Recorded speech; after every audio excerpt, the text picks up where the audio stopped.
आप देख रहे हैं न्यूज नाउ 24/7। ताज़ा खबरों के लिए हमारे साथ बने रहें। झारखंड की बगोदर विधानसभा में आयोजित विशाल जनसभा को संबोधित करते हुए जेपी नड्डा ने कहा, धरती आबा बिरसा मुंडा जी की पावन भूमि झारखंड के बगोदर विधानसभा की जनसभा में यह उत्साह भाजपा के लिए जनता जनार्दन के प्रचंड समर्थन का उद्घोष है।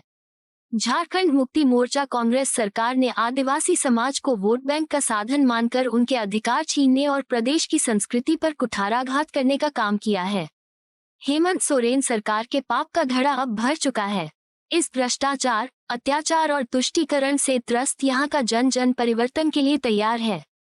जनसभा में यह अभूतपूर्व उत्साह दर्शाता है कि आदरणीय प्रधानमंत्री श्री नरेंद्र मोदी जी के नेतृत्व में भाजपा की आदिवासी हितैषी नीतियों को अपार समर्थन है।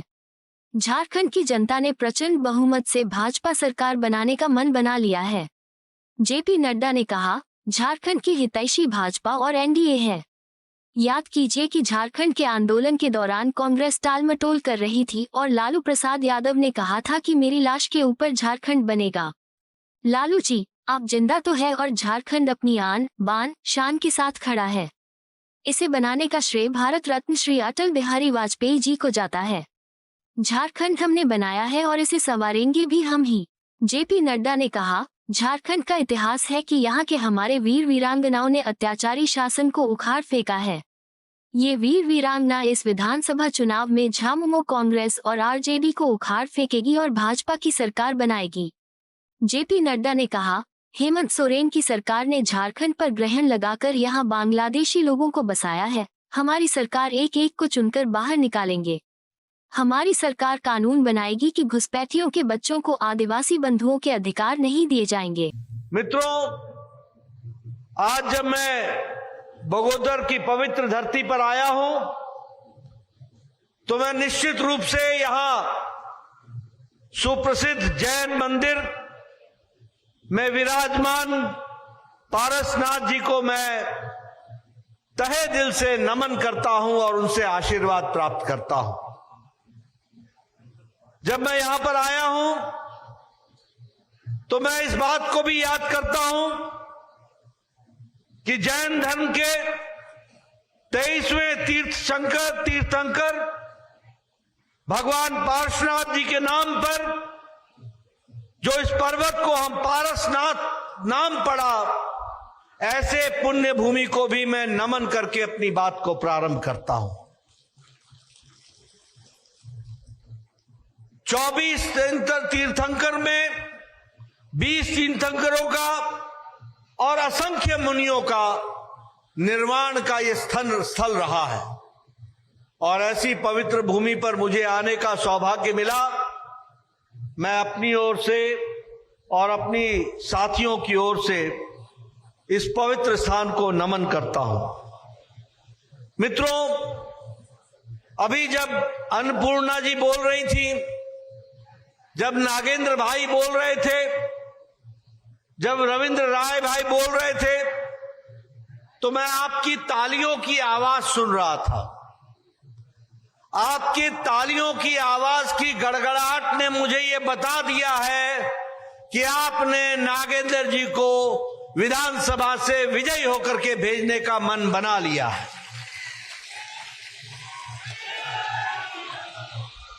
और एक तरीके से भारतीय जनता पार्टी और एनडीए के पक्ष में, आजसू के पक्ष में एक तरफा हवा बह रही है। लोगों ने मन बना लिया है कि वो इस भ्रष्ट सरकार से छुट्टी पाए और विकास के साथ अपने आप को जोड़ने के लिए आगे बढ़े। मैं यहां ये भी कहना चाहता हूं कि झारखंड का हितैषी आप अपने ध्यान में ले लीजिए, भारतीय जनता पार्टी को छोड़कर और कोई नहीं है। एनडीए को छोड़ करके, भारतीय जनता पार्टी को छोड़ करके कोई भी झारखंड का हितैषी नहीं है। झारखंड का हितैषी है तो वो भारतीय जनता पार्टी और एनडीए है। याद कीजिए, जब झारखंड बनने की बात थी, जब वनांचल के नाम पर आंदोलन चल रहा था, तो कांग्रेस पार्टी के लोग टाल मटोल कर रहे थे, अपने वायदों से भटकते थे। जब ये झारखंड का आंदोलन चल रहा था, जैसा नागेंद्र बाबू ने बताया, यही लालू यादव था जिसने कहा था कि मेरी लाश पर झारखंड बनेगा। लालू जी, आप जिंदा तो हैं, लेकिन झारखंड भी विराजमान है, और वो बन पूरे आन शान शान के साथ। और इसको बनाने का श्रेय भारत रत्न श्रीमान अटल बिहारी वाजपेयी जी को जाता है, जिन्होंने झारखंड बनाया। और अब हम ये कह सकते हैं कि बनाया भी हमने है और संवारा भी हमने है, और आगे संवारेंगे तो हम ही संवारेंगे। इस बात को भी हमको ध्यान में रखना होगा। मित्रों, मैं यहां यह भी कहना चाहता हूं इस धरा के बारे में कि झारखंड की चिंता और झारखंड को मुख्य धारा में लाने का काम हमारे नरेंद्र मोदी जी की सरकार ने किया है। अगर भगवान बिरसा मुंडा जी के जन्मदिन को आदिवासी गौरव दिवस बनाने का नाम काम किया, वहीं हमने झारखंड के हमारे आदिवासी भाइयों को और आदिवासी नेताओं को हमेशा मुख्य धारा में लाकर याद किया है। फिर चाहे वो पोटो हो, फिर चाहे वो तिलका माझी हो, फिर चाहे वो चांद भैरव हो, फिर चाहे वो नीलांबर पीतांबर हो, फिर चाहे वो सिद्धो कानो हो, इन सबको याद करने का काम और मुख्य धारा में झारखंड की जमीन से जोड़ करके आगे बढ़ाने का काम किया, तो हमारे प्रधानमंत्री मोदी जी ने याद करके इनको आगे बढ़ाया और झारखंड के गौरवमय इतिहास को याद करके देश के सामने इसको स्थापित किया, देश में बताया, दुनिया में बताया। आज भगवान बिरसा मुंडा को हर आदिवासी, चाहे वो हिमाचल का आदिवासी हो, चाहे वो हमारे उड़ीसा का आदिवासी हो, चाहे वो छत्तीसगढ़ का आदिवासी हो, चाहे वो गढ़चिरौली का आदिवासी हो, कोई भी आदिवासी या भगवान बिरसा मुंडा को अपना आराध्य देव मान करके चल रहा है। ये हमने आदिवासी भाइयों की दृष्टि से प्रधानमंत्री मोदी जी ने भगवान बिरसा मुंडा के विषय को आगे बढ़ाने का प्रयास किया है। और यहां पर मैं एक बात और कहना चाहता हूं कि हमारे झारखंड के वीर वीरांगनाएं, हमारे झारखंड के भाई, जिनका इतिहास इस बात के लिए जाना जाता है, चाहे अंग्रेजों का राज था, चाहे अन्य का राज था, हमारे वीर वीरांगनाओं ने अत्याचारी शासन को उखाड़ फेंका है। और अब समय आ गया है कि यही वीर वीरांगनाएं इस बार झारखंड से झारखंड मुक्ति मोर्चा, कांग्रेस पार्टी और आरजेडी को उखाड़ फेंकेंगी और भारतीय जनता पार्टी और एनडीए की सरकार बनाएंगी।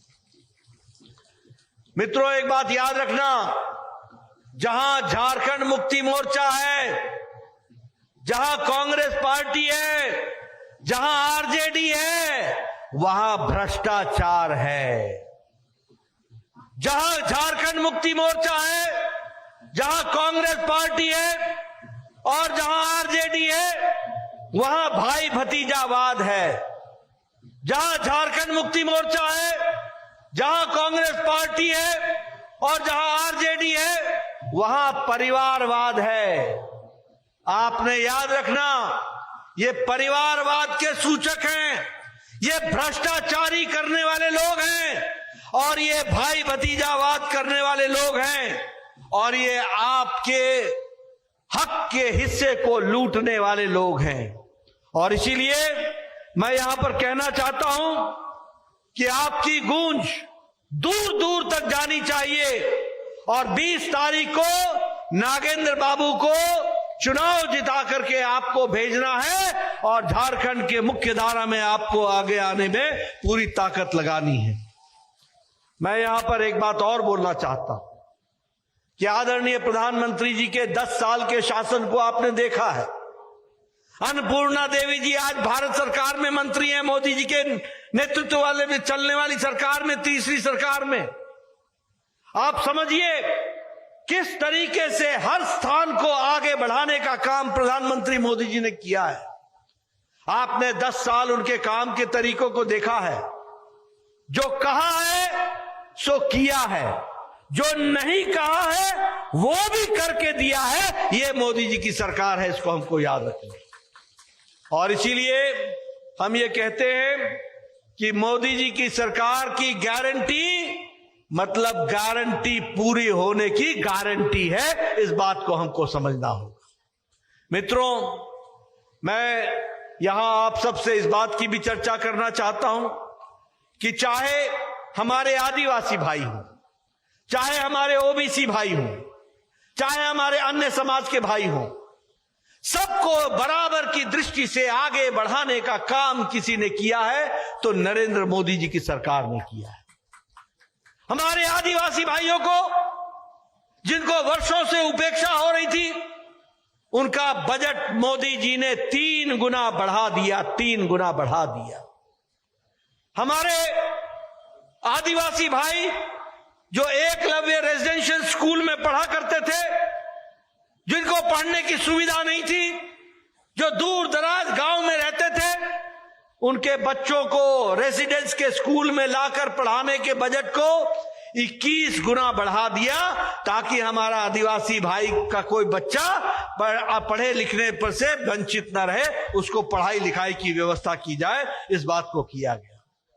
हमारे आदिवासी भाइयों की उपज पहले 10 उपज पर एमएसपी मिलती थी, आज प्रधानमंत्री मोदी जी ने 90 उपज पर आदिवासी भाइयों को एमएसपी देने का काम किया। इसको भी हमको याद रखना चाहिए। और हमारे आदिवासी भाइयों के लिए प्रधानमंत्री जनमन के तहत उनकी शिक्षा, उनका स्वास्थ्य, उनको गांव में पीने का पानी, उनको गांव तक पहुंचने वाली सड़क, उनको खेती में सुविधा, इन सारी बातों के लिए अलग से 24,000 करोड़ रुपए खर्च करके उस काम को आगे बढ़ाया। और इसके साथ साथ हमारे ओबीसी भाई, हमारे पिछड़ा भाई, जिनकी उपेक्षा होती थी, कभी सोचा नहीं था कि इनको भी हम मुख्य धारा में लाएंगे। आजकल ये Rahul Gandhi OBC OBC OBC कहता है। ये काका कालेलकर की रिपोर्ट पर बैठे रहे इनके दादा, इनकी दादी, ये मंडल कमीशन के रिपोर्ट पर बैठी रही इनकी दादी, ये मंडल कमीशन के रिपोर्ट पर बैठे रहे इनके पूज्य पिता। इनको तब ओबीसी की चिंता नहीं रही, तब इनको ध्यान में नहीं आया कि पिछड़ा वर्ग है। अगर पिछड़ा वर्ग को मुख्य धारा में लाने का काम किया तो जब भारतीय जनता पार्टी के समर्थित सरकार थी तब हुआ, और आगे बढ़ाने का काम किया तो नरेंद्र मोदी जी ने किया। यह भी आपको ध्यान में रखना चाहिए। और मैं यहां पर यह भी बताना चाहता हूं कि OBC commission, other backward caste commission, पिछड़ा वर्ग का कमीशन, इसको संवैधानिक दर्जा देने का काम भारत की संसद में तब हुआ जब नरेंद्र मोदी जी भारत के प्रधानमंत्री बनकर के उन्होंने इस काम को किया, और जब अन्नपूर्णा देवी मेंबर पार्लियामेंट बनकर के इस काम को पूरा कर रही थी, तब जाकर के काम हुआ है। और आज हम लोगों ने संकल्प लिया है कि एससी एसटी इनकी रिजर्वेशन को यथावत रखते हुए हमारे ओबीसी भाइयों के लिए 27% का आरक्षण शैक्षणिक संस्थानों में और नौकरियों में दी जाएगी, सुनिश्चित की जाएगी। इस बात को भी हम लोगों ने आगे बढ़ाया है। इसलिए मित्रों, हर दृष्टि से विकास को आगे बढ़ाने का काम हुआ है। मैं यहां यह भी आपसे चर्चा करना चाहता हूं, आज मोदी जी के नेतृत्व में देश कितना आगे बढ़ रहा है, इसको आप जानिए। और हम चाहते हैं कि यही तेजी झारखंड में भी आनी चाहिए। बताइए, जब नागेंद्र बाबू एमएलए थे और हमारी डबल इंजन की सरकार थी, रघुवर दास थे, तो यहां 52 सड़कें बनाने का काम नागेंद्र बाबू ने किया था कि नहीं किया था? विकास का काम चल रहा था कि नहीं चल रहा था? जरा जोर से बोलो भाई, किया था कि नहीं किया था? पानी पहुंचाने का काम चल रहा था कि नहीं चल रहा था? गांव तक सड़क बनाने का काम चल रहा था कि नहीं चल रहा था? ये जो माले के प्रतिनिधि आए, इन्होंने खून खराबा को ही आगे बढ़ाया और आपके काम को ब्रेक लगा दिया। और इसलिए मैं बोलना चाहता हूं, आज मोदी जी के नेतृत्व में जब हम सरकार की बात करते हैं तो दुनिया में कोरोना के बाद अमेरिका की अर्थनीति लड़खड़ा गई है, यूरोप की अर्थनीति लड़खड़ा गई है, जापान की अर्थनीति लड़खड़ा गई है, ऑस्ट्रेलिया की अर्थनीति लड़खड़ा गई है। लेकिन दुनिया में अगर इंटरनेशनल मॉनिटरी फंड और अन्य संस्थान बोलते हैं तो उनको उजाला कहीं दिखता है, ब्राइट स्पॉट कहीं दिखता है, तो वो भारत दिखता है जो पूर्ण दृष्टि से आगे बढ़ रहा है। और इसीलिए हम ये भी कहना चाहते हैं कि प्रधानमंत्री मोदी जी के नेतृत्व में 5 गुना एग्रीकल्चर का बजट बढ़ा दिया गया है। 5 गुना। स्टील के, इस्पात के मैन्युफैक्चर में हम दूसरे नंबर पर खड़े हैं। एक समय में हमारे खिलौने भी चाइना से आते थे, हमारे गणेश भगवान भी दीपावली के दिन में और लक्ष्मी माता भी दीपावली के दिन में चाइना से बनकर के आते थे। आज भारत खिलौने बनाने में दुनिया में तीसरे नंबर का एक्सपोर्टर बन गया और आगे बढ़ चला है। ये आज हमारी परिवर्तन है। आज ऑटोमोबाइल इंडस्ट्री में, आज गांव गांव में बताओ मोटरसाइकिल पहुंचा है कि नहीं पहुंचा है? बोलो, गांव गांव में लोग मोटरसाइकिल खरीद रहे हैं कि नहीं खरीद रहे हैं? ऑटोमोबाइल इंडस्ट्री में भारत तीसरे नंबर का मार्केट बन गया, तीसरे नंबर का मार्केट बन गया। इसलिए विकास की एक नई कहानी लिखने का काम, और इंफ्रास्ट्रक्चर में लगभग 10 सालों में 19 लाख करोड़ रुपए खर्च हुए हैं और इसी तरीके से विकास के काम को आगे बढ़ाया गया है। मित्रों, मैं यहां एक बात और आपसे कहना चाहता हूं।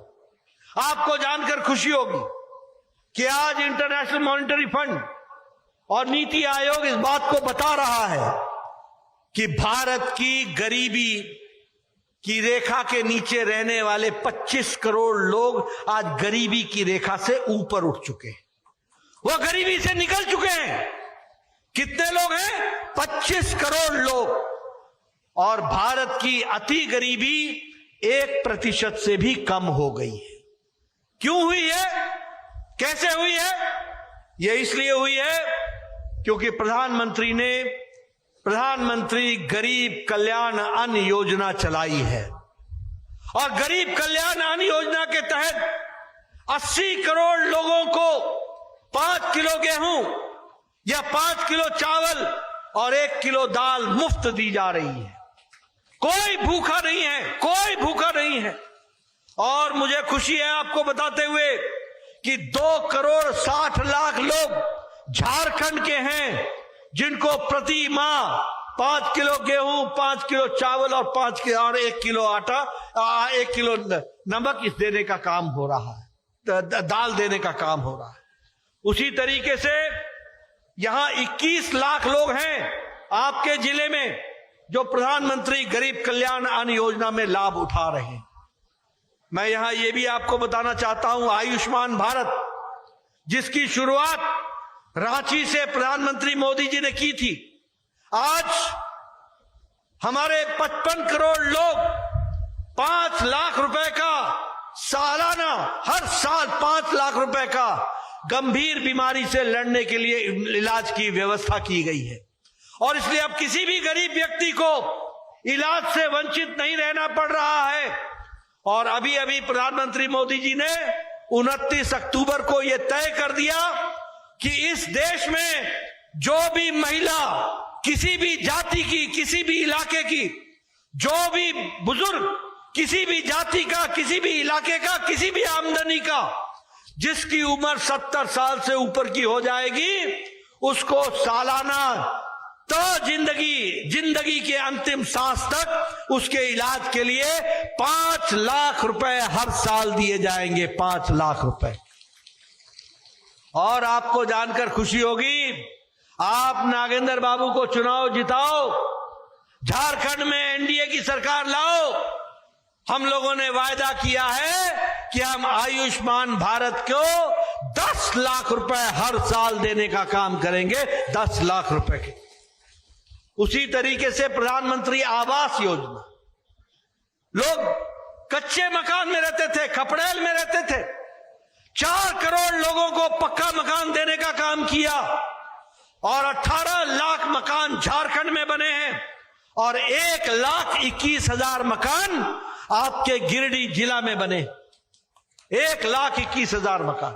और मोदी जी को आपने तीसरी बार प्रधानमंत्री बनाया है, हमारी कैबिनेट ने, जिसमें अन्नपूर्णा जी भी कैबिनेट की मंत्री हैं, पहली कैबिनेट में मोदी जी ने तय किया कि 3 करोड़ घर और बना करके देंगे ताकि कोई भी कच्चे मकान में ना सोए, वो पक्के मकान और पक्के छत के नीचे रहे, इस बात की व्यवस्था की गई है। बहनों भाइयों, मैं आपको एक बात और बताना चाहता हूं। मेरा बचपन यही बिहार, जिसमें झारखंड भी पहले आता था, उसमें गुजरा है। मैं रांची आया करता था पटना से। मुझे याद है जब मेरी गाड़ी सड़क पर चलती थी सुबह सुबह, तो मैं देखता था कि बहनें लोटा लेकर के झुंड के झुंड अपने दैनिक नित्य कर्म के लिए या तो सुबह सूर्योदय से पहले या सूर्यास्त के बाद सड़कों के माध्यम से वो अपने दैनिक नित्य कर्म के लिए जाया करती थी। कैसा दृश्य था, क्या थी माताओं की स्थिति। आज मैं आपको गौरव के साथ बोल सकता हूं कि प्रधानमंत्री मोदी जी ने बहनों के लिए शौचालय बनाकर 12 करोड़ इज्जत घर बना करके महिलाओं को आजाद कर दिया और उनको इज्जत से जीने का अधिकार दिया। और झारखंड में यही 41 लाख इज्जत घर बने, 41 लाख इज्जत घर। आप समझिए झारखंड की क्या स्थिति होगी। हमारे 41 लाख बहनें, हमारे 41 लाख बहनों के साथ साथ उन परिवार में बच्चे कैसा जीवन जीते होंगे। उनको अगर मुख्य धारा में लाने का काम किया तो प्रधानमंत्री मोदी जी ने किया है। आप सबको, मुझे मालूम नहीं आप लोगों का गांव से कितना रिश्ता है, पर मेरा रिश्ता गांव से पुराना है और मैं बार बार बताता हूं। मेरे गांव में मेरी बहनें 4 बजे सुबह उठती थी, जंगल में जाती थी, लकड़ी काटती थी, लकड़ी काट करके बोझा लाती थी और फिर उसको जलाकर, चूल्हा जला करके सुबेरे सुबेरे खाना या चाय बनाती थी। और आपके यहां पता नहीं बहनें क्या बोलती हैं, लेकिन हमारे यहां उसको फूकने के लिए एक नली होती थी जिसको हम फूकनी बोलते हैं, फूकनी। मुझे मालूम नहीं कि आप क्या बोलती हैं, वही बोलते हैं। वो फूकनी से फूकती थी, चूल्हा जलाती थी, धुआं होता था। एक एक बहन 200 सिगरेट का धुआं अपने छाती पर लेती थी, तब जाकर के चूल्हा जलता था। आज प्रधानमंत्री मोदी जी ने आपको आजाद कर दिया और 11 करोड़ से ज्यादा उज्ज्वला योजना में आपको गैस का सिलेंडर और चूल्हा पहुंचाया गया और आपको आजादी दिलाने का काम किया है।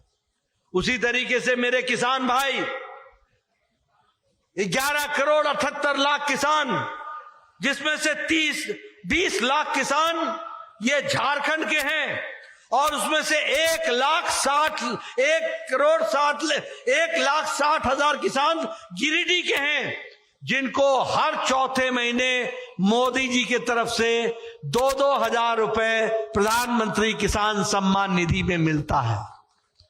और इसलिए ये प्रधानमंत्री अन्न योजना, आयुष्मान भारत, उज्ज्वला योजना, उजाला योजना, इन सब के कारण आज के प्रधानमंत्री किसान सम्मान निधि, इन सब के कारण आज 25 करोड़ लोग गरीबी की रेखा से ऊपर आ गए और उनके विकास के काम को आगे बढ़ाया गया है। मैं यहां पर यह भी बताना चाहता हूं कि झारखंड को मोदी जी ने हमेशा मुख्य धारा में रखा है। आपको कांग्रेस के जमाने में, यूपीए के जमाने में दिल्ली से 80 करोड़ रुपए, 80 लाख करोड़ रुपए मिले थे, 80,000 करोड़ रुपए मिले थे। और मोदी जी के टाइम पर पिछले 10 सालों में, अन्नपूर्णा जी आप मेरे को करेक्ट कर दीजिएगा, 3 लाख करोड़ रुपए झारखंड को दिए गए हैं ताकि आपका विकास हो सके और उसको जोड़ा जा सके। आयुष्मान भारत मोदी जी का विशेष योजना, अगर मुद्रा योजना की बात करें, उसको लागू दुमका से किया गया, झारखंड की धरती से। अगर विकसित भारत की बात करें, उसकी यात्रा खूंटी से शुरू हुई। अगर मैं प्रधानमंत्री जनधन योजना की बात करूं तो उसकी शुरुआत भगवान बिरसा मुंडा के गांव से शुरू हुई। और आयुष्मान भारत रांची झारखंड से शुरू हुआ। यानी झारखंड को मोदी जी ने हमेशा मुख्य धारा में रखा है और प्रमुखता दी है और प्राथमिकता दी है। इस बात को भी हमको ध्यान में रखना चाहिए। मित्रों, अगर मैं झारखंड के विकास की बात करूं तो मैं आपको बताना चाहता हूं कि चाहे मेडिकल कॉलेज बनाने की बात हो, 5 नए मेडिकल कॉलेज प्रधानमंत्री जी ने झारखंड को दिए हैं। आपने कभी नहीं सोचा होगा कि दुमका में मेडिकल कॉलेज खुलेगा। आपने कभी नहीं सोचा होगा कि पलामू में मेडिकल कॉलेज खुलेगा। आपने कभी नहीं सोचा होगा कि हजारीबाग में मेडिकल कॉलेज खुलेगा।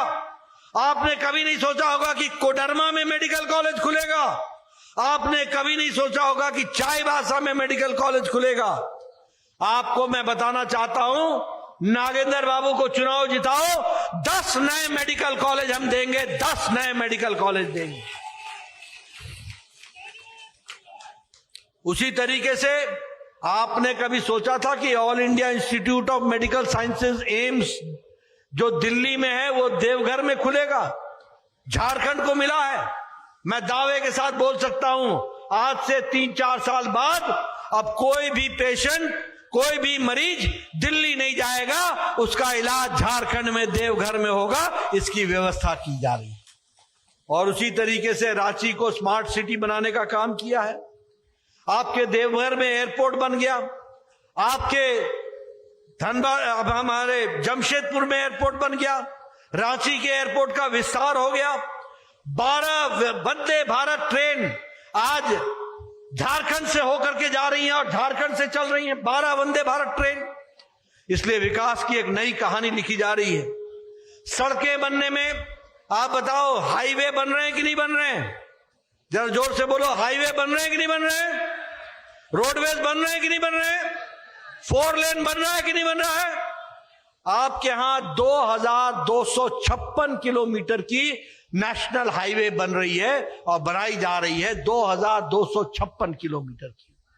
आपको वाराणसी से लेकर रांची और रांची से कलकत्ता 6 लेन ग्रीन कॉरिडोर, इसका काम शुरू हो गया है और बहुत जल्द अब काशी से लेकर कलकत्ता तक रांची होकर के 6 लेन की सड़क जाएगी और विकास की एक नई कहानी लिखी जाएगी। मित्रों, आप बताओ कि डबल इंजन की सरकार चाहिए, दुगनी गति से चलने के लिए चाहिए कि नहीं चाहिए? सिंगल इंजन चाहिए या डबल इंजन चाहिए? बोलो जरा जोर से बोलो, सिंगल इंजन चाहिए या डबल? अगर डबल चाहिए तो नागेंद्र बाबू रांची के विधानसभा में होने चाहिए, इसकी आपको चिंता करनी पड़ेगी। और मैं नागेंद्र बाबू के बारे में बोलना चाहता हूं। ये शिक्षक थे, पढ़ाते पढ़ाते समाज की सेवा का मन आया। इन्होंने लंबे समय तक समाज की सेवा की है, आपके लिए काम किया है और स्कूल के लिए विशेष करके स्कूलों का नवीनीकरण के लिए इन्होंने विशेष काम किया है। और मैं यहां यह भी आपको बताना चाहता हूं कि बगोतर के पॉलिटेक्निक कॉलेज की इन्होंने स्थापना करने में पूरा योगदान किया, स्कूल के नवीकरण में किया और पिछड़े और वंचित लोगों को सुगम शिक्षा देने में उसमें भी इन्होंने काम किया। जैसा मैंने पहले बताया कि 54 सड़कें बनाने का भी काम इनको श्रेय जाता है, इसको आपको ध्यान में रखना चाहिए। और आप बताओ, यहां का जो माले का एमएलए है, उसके समय में महिलाओं को बांध करके पीटा गया था कि नहीं पीटा गया था? बलात्कार हुआ था कि नहीं हुआ था? इनके चहेते थे कि नहीं थे? ऐसे लोगों को आने दोगे क्या? ऐसे लोगों को आने दो? जोर से बोलो भैया, आपको दिल्ली अगर इनको नहीं लाना है तो कमल पर मोहर लगाना है और बटन दबाना है, इसकी आपको चिंता करनी पड़ेगी। मित्रों, हमारे पूर्व साथियों ने आपको बता दिया है, लेकिन देखो 23 तारीख को आप हमारी सरकार बनाएंगे, 24 को कैबिनेट होगी और उसके बाद गोगो दीदी योजना को लागू कर दिया जाएगा और हमारी बहनों को 2100 रुपए हर महीने मिलना शुरू हो जाएगा। साल का 25,000 मिलेगा। इस बात को भी हमको ध्यान में रखना है। उसी तरीके से लक्ष्मी जोहार योजना में गैस का सिलेंडर 500 रुपए का होगा और साल का त्योहार पर 2 मुफ्त सिलेंडर मिलेगा, 2 मुफ्त सिलेंडर मिलेगा। उसी तरीके से हमारे रोजगार को सुनिश्चित करने के लिए हम लोगों ने तय कर लिया है कि 2,87,000 सरकारी नौकरी देंगे, 2,87,000 सरकारी नौकरी, जिसमें से 1.5 लाख सरकारी नौकरी 2025 के नवंबर से पहले आपको दे दिया जाएगा। इसकी व्यवस्था की जाएगी। और इसके साथ साथ हमारे युवा साथी जो स्नातक के विद्यार्थी हैं और जो स्नातकोत्तर के विद्यार्थी हैं, उनको 2 साल तक 2-2 हजार रुपए प्रति माह देने का व्यवस्था की जाएगी, ताकि उनका भी जीवन पढ़ाई में लग सके और मन लग सके और काम में जुट सके। और इसके साथ साथ हमारे वृद्ध, हमारी विधवा बहनें और हमारे दिव्यांग भाई, इनकी पेंशन प्रति माह 2500 रुपए कर दी जाएगी, मासिक पेंशन। इस बात की होगी। और एक बात और याद रखो, ये जो हेमंत सोरेन की सरकार ने जो आपके झारखंड पर ग्रहण लगाया है और यहां जो बांग्लादेशियों को बसाया है, एक एक को चुन चुन कर निकालेंगे और झारखंड की धरती से बाहर करेंगे। और ये जो बांग्लादेशी आकर यहां हमारे आदिवासी भाई बहनों के साथ विवाह रचाकर वो उनकी जमीन हड़पने का काम कर रहे हैं, याद रख लें, हम कानून लाएंगे। जो बांग्लादेशी घुसपैठ के से हुआ बच्चा होगा उसको आदिवासी अधिकार नहीं मिलेगा। इस बात का भी हम कानून लेकर के आए। और हमारी सरकार ने महिलाओं के सशक्तिकरण के लिए, ताकि संपत्ति, अचल संपत्ति महिलाओं के नाम पर हो, हम लोगों ने तय किया था और हमारी सरकार ने, रघुवर दास सरकार ने किया था कि 1 रुपए पर 50 लाख की प्रॉपर्टी 1 रुपए की स्टैंप ड्यूटी पर उस महिला के नाम चढ़ेगी। लेकिन हेमंत सरकार ने उसको हटा दिया था।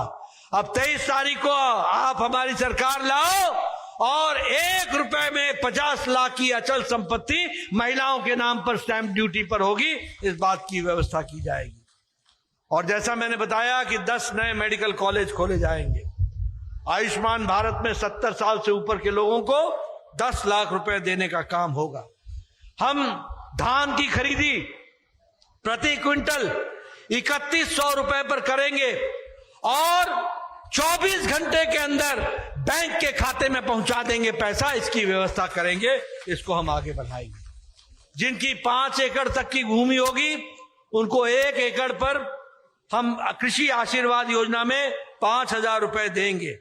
और इसलिए इन सारे कामों को आगे बढ़ाने के लिए आपसे मेरा निवेदन है कि आप हमारे नागेंद्र बाबू को चुनाव जिताएं और आगे भेजें, ताकि हम इस काम को कर सकें।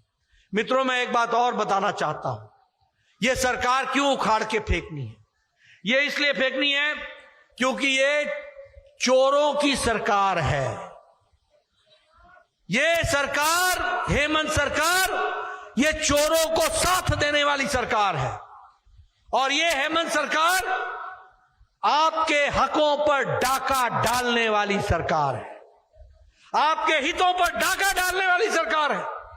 इसलिए इसको घर भेजना जरूरी है। बोलिए, इनको घर भेजेंगे ना? घर भेजेंगे ना? जरा जोर से बोलो, घर भेजोगे ना? मैं आपको बताना चाहता हूं, ये झारखंड माइनिंग स्कैम, ये 5,000 करोड़ रुपए का स्कैम हुआ है। ये हेमंत सरकार की देन है। ये जल जीवन मिशन में 4000 करोड़ रुपए का घोटाला हुआ है। ये लैंड स्कैम, जमीन के घोटाले में, जिसमें हेमंत सोरेन जेल होकर के आए हैं। और एक बात सुन लीजिए, हेमंत सोरेन अभी भी आरोपी हैं, उनके ऊपर आरोप है, वो दागी हैं, वो दाग से बचे नहीं हैं, वो बेल पर छूटे हैं। और ये यूपीए के नेता सभी या तो जेल में हैं या बेल पर है, यही इनकी कहानी है। ये लैंड स्कैम, ये जमीन का घोटाला 236 करोड़ रुपए का, ये रूरल डेवलपमेंट का स्कैम, ये 37 करोड़ रुपए का, जिसमें एक मंत्री, ये आलमगीर आलम, बारेवा आलमगीर आलम, आपके क्या क्या आलम है। आपके मंत्री के पीए के घर से 20 करोड़ निकलता है और खुद जेल में है। बोलो, ऐसे लोगों को आने देना है क्या? जोर से बोलो, आने देना है क्या? अगर नहीं आने देना है तो नागेंद्र की आवाज को मजबूत करना पड़ेगा और उसके लिए आवाज को बढ़ाना पड़ेगा। उसी तरीके से मनरेगा में 36 करोड़ रुपए का स्कैम, सीएम जेल होकर के आए हैं और इनके अफसर अभी भी जेल में हैं। बोलो, क्या कर दिया झारखंड का हाल? झारखंड, जहां हमारे आदिवासी भाई, जहां हमारे ओबीसी भाई ईमानदारी के लिए जाने जाते हैं, जहां हमारे लोग राष्ट्रभक्ति के लिए जाने जाते हैं, जहां हमारे आदिवासी और हमारे ओबीसी भाई मुख्य धारा में शामिल होकर के राष्ट्र को बढ़ाने के लिए जाने जाते हैं, वहां ऐसे भ्रष्टाचारी लोगों को क्या आप आगे बढ़ने देंगे क्या? और नहीं बढ़ने देंगे तो आपसे मैं अंत में यही निवेदन करने आया हूं कि आप प्रधानमंत्री मोदी जी को मजबूत करें, डबल इंजन की सरकार बनाएं, यहां भी हमारी सरकार बने, एनडीए की सरकार। और अन्नपूर्णा जी दिन रात मेहनत करके काम कर रही हैं, ये आपके इलाके के विकास में दिन रात जुटी हुई हैं, इनको भी आप मजबूती प्रदान करें। और इनको मजबूती तब आएगी जब आप नागेंद्र जी को मजबूत करेंगे। इसलिए आप पूरी ताकत लगाएं और यहां से चुनाव जिताएं। इन्हीं शब्दों के साथ बहुत बहुत धन्यवाद। जय भारत, जय झारखंड, जय जोहार। आपको यह वीडियो पसंद आया हो तो इसे लाइक करें, हमारे चैनल को सब्सक्राइब करें